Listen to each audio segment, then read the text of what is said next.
First Samuel chapter 4. And Samuel's word came to all Israel. Now the Israelites went out to fight against the Philistines. The Israelites camped at Ebenezer, and the Philistines at Aphek. The Philistines deployed their forces to meet Israel, and as the battle spread, Israel was defeated by the Philistines, who killed about 4,000 of them on the battlefield.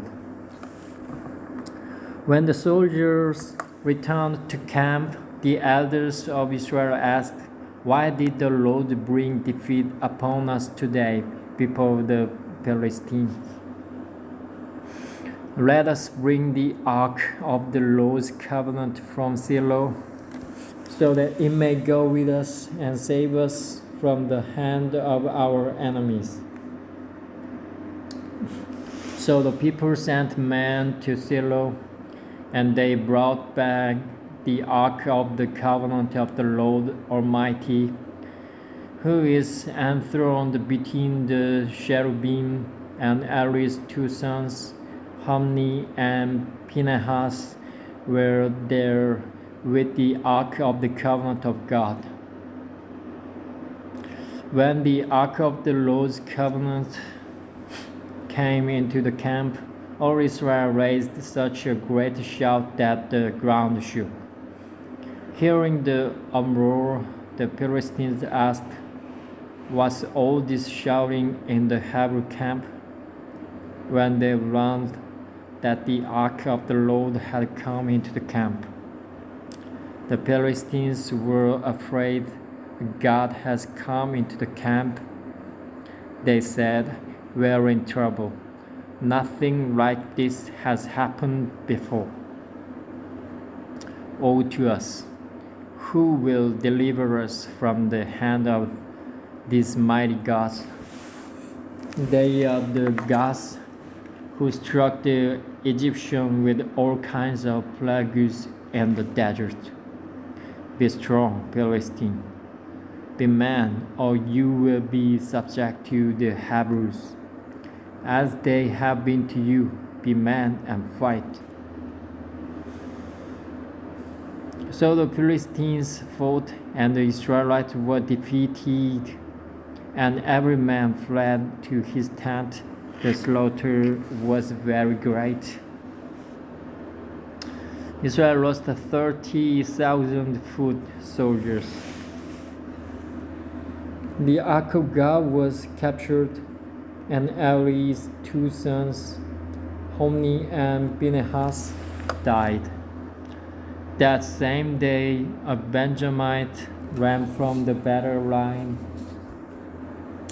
and went to Shiloh, his clothes torn and dust on his head.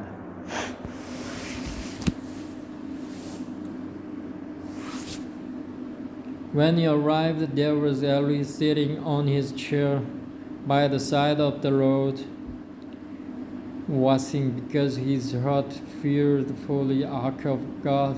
When the man entered the town and told what had happened, the whole town sent up a cry.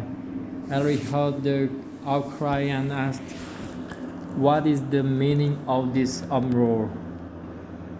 The man hurried over to Eli, who was 98 years old, and whose eyes were set to that he could not see.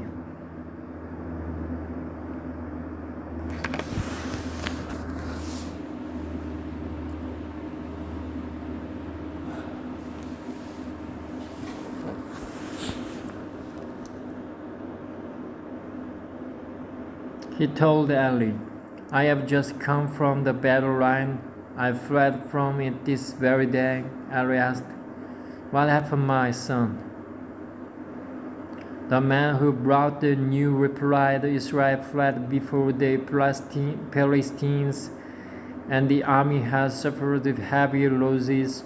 Also, your two sons, Hophni and Phinehas, are dead, and the ark of God has been captured." When he mentioned the ark of God, Eli fell backward of his chair by the side of the gate. His neck was broken and he died.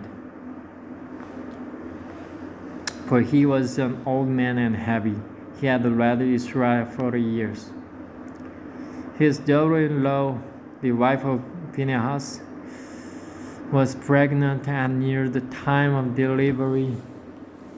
When she heard the news that the ark of God had been captured and that her father-in-law and her husband were dead, she went into labor and gave birth, but was overcome by her labor pains. As she was dying, the woman attending her said, "Don't despair."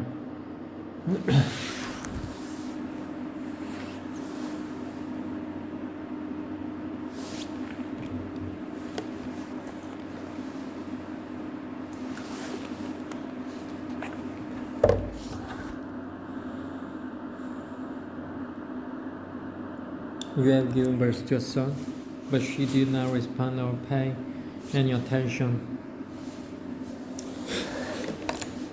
She named the boy Ichabod, saying, "The glory has departed from Israel because of the capture of the ark of God and the deaths of her father-in-law and her husband." She said, "The glory has departed from Israel, for the ark of God has been captured."